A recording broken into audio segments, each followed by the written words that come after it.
Hey, it's Patrick here from Possum Bourne Motorsport. This month's workshop update, we've got some really big news for you. So we're excited that we are now a Turbosmart dealer. We're carrying a big range of stock with us. All the common items that you would need for your performance car. So we got all the common size wastegates, internal and external blow-off valves, boost tees, gauges, boost controllers. Anything you'd need, anything Turbosmart, we can get it for you.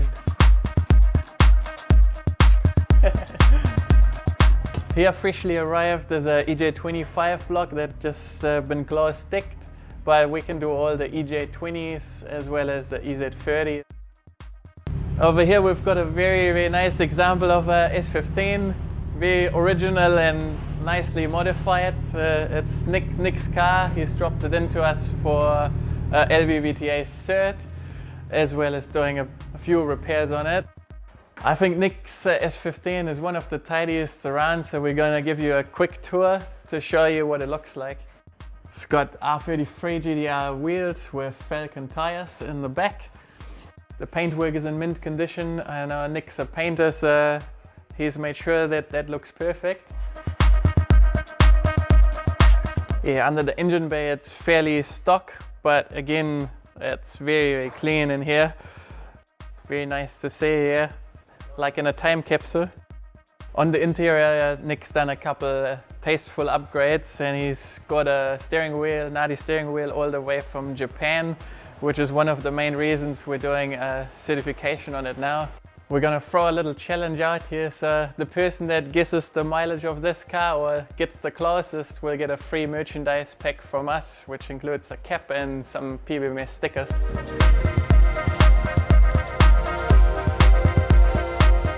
Behind me we've got some real JDM Classics. Both cars are just about ready to be picked up from the owners, so I'll show you through them. So Jason's version 5 came into us for a whole lot of repairs. It was a little bit neglected and we ended up not rebuilding the engine, but yeah, taking the engine out and stripping it to the short block, and then redone a whole lot of gaskets inside, repainted the manifold, installed the intercooler properly with a new blow-off valve, and yeah, we've also installed a new turbo intake pipe as the old one was split, and now it's running a lot better. It's going to need another tune to touch it up, and then it's good to go. Jordan's Evo 4 is now complete, so we have built an engine for him, so it's a completely forged engine, 4G63. That's all back in the car. We've done a number of repairs on it as well, and we've installed some BC Stage 2 cams.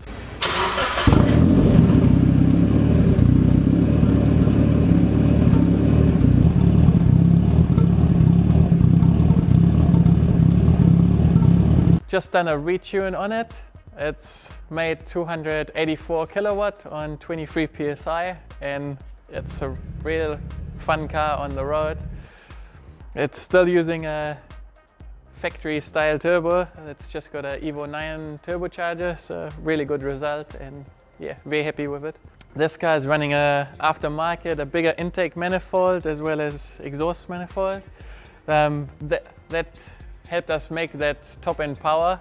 It's also shifted the power band up higher, but now that the engine is forged, we're able to rev it out to 8,000 RPM, so there's still a really wide power band.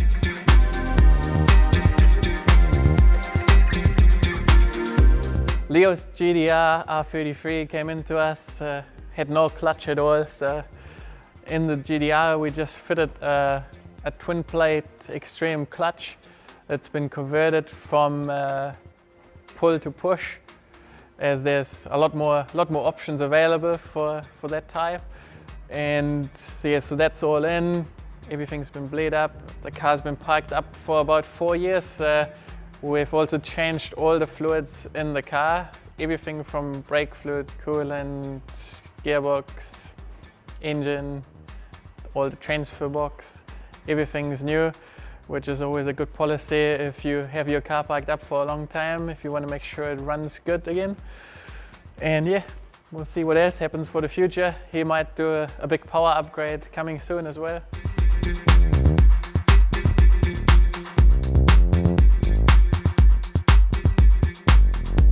Part of the conversion is to relocate the slave cylinder that normally sits in here. So we had to drill a couple extra holes in the gearbox casing and use the new line that came with it as well. Garrett's been with us last year. He's got his car retuned just a couple of months ago. Taken it to a couple of track days and found that the brakes don't hold up, and also the standard radiator is not the greatest during track use. So he's brought it back now and decided to do a full upgrade on brakes, suspension and cooling to make sure it's good to go for more and more track days in this year. I think this is also a good time to mention that we are going to do a track day. So we're going to be at Pukekohe racetrack on the 25th of May at Play Day on track. And we're going to have our own group with 22 team and customer cars racing on the track. So anyone's welcome to join us, and yeah, even if it's just to have a look.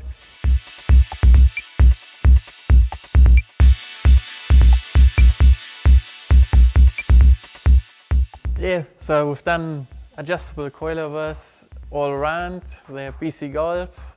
It's also got GK Tech camber arms in the front and rear, as well as braided brake lines. The rotors at the moment, they're still stock ones, but the pads have been upgraded to a more racing oriented compound. And even though these upgrades are probably not as popular as making more power, this will get a lot better track time, which is very important. Once you start to get better and better on track, this will pay off a lot more than another 10 or 20 horsepower. Sean came back to us. He's also been here last year. At that point, he was at the 230 kilowatt mark with his car. Decided that's not enough anymore. So we got a turbocharger on the way. We're still going to stay bolt-on, so it's going to get a GDX 3071R.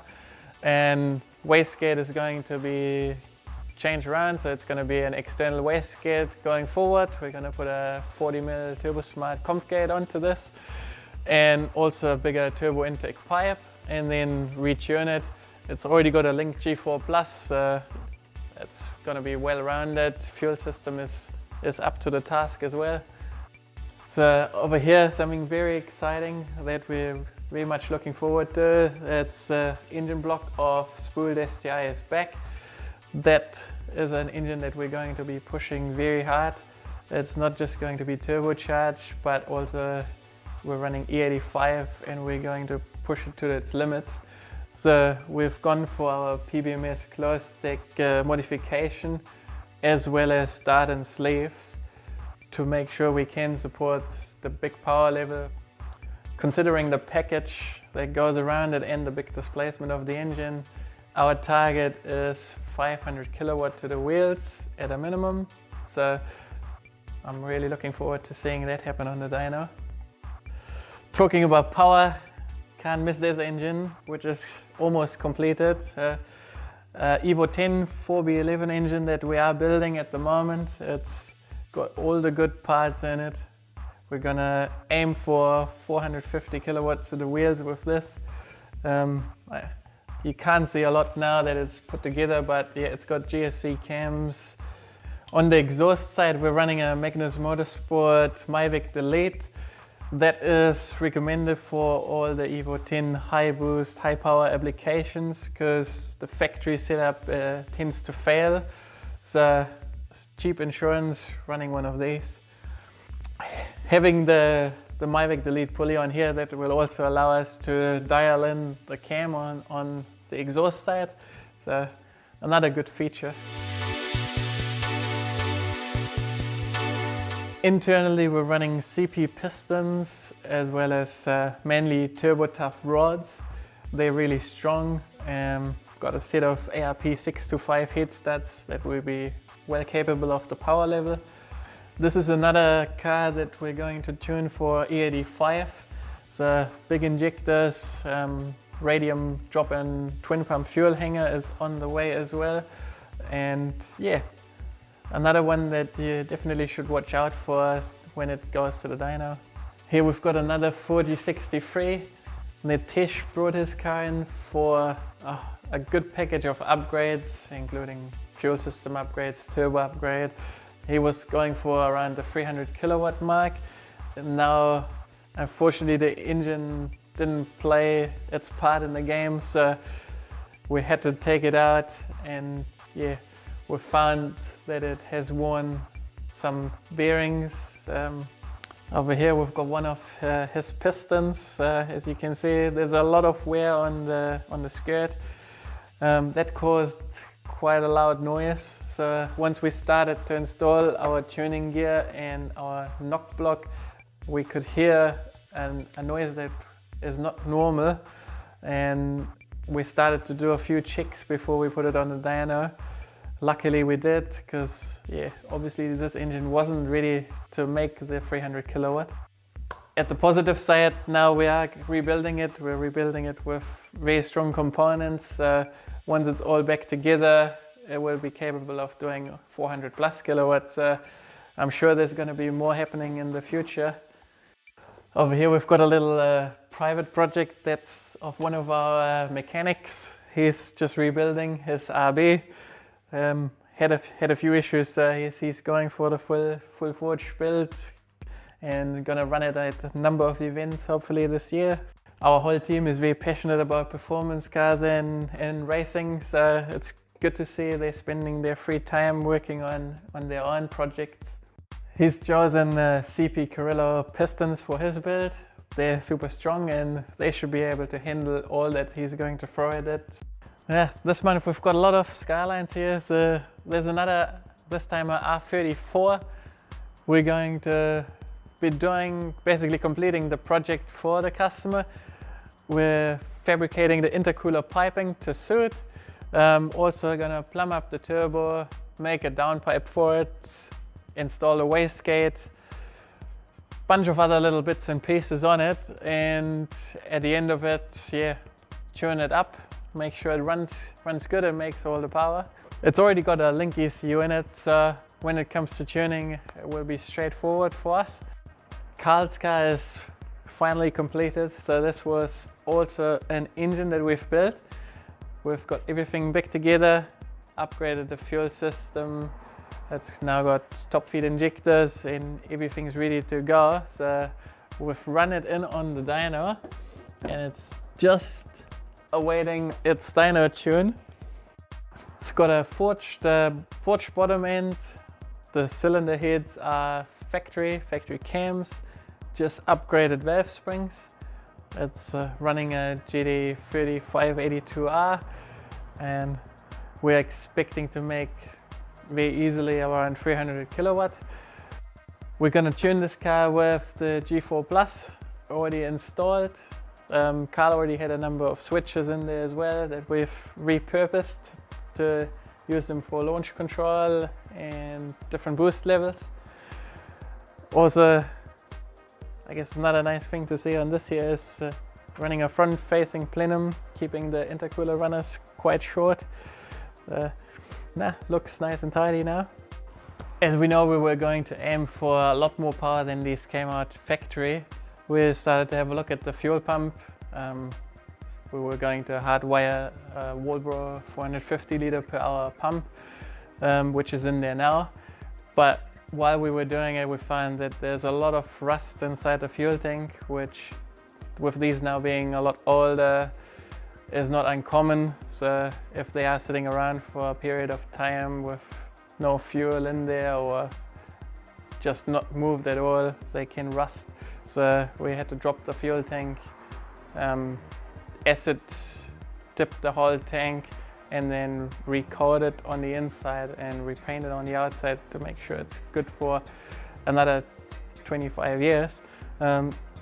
It's now got the fuel pump in there and it's been hardwired.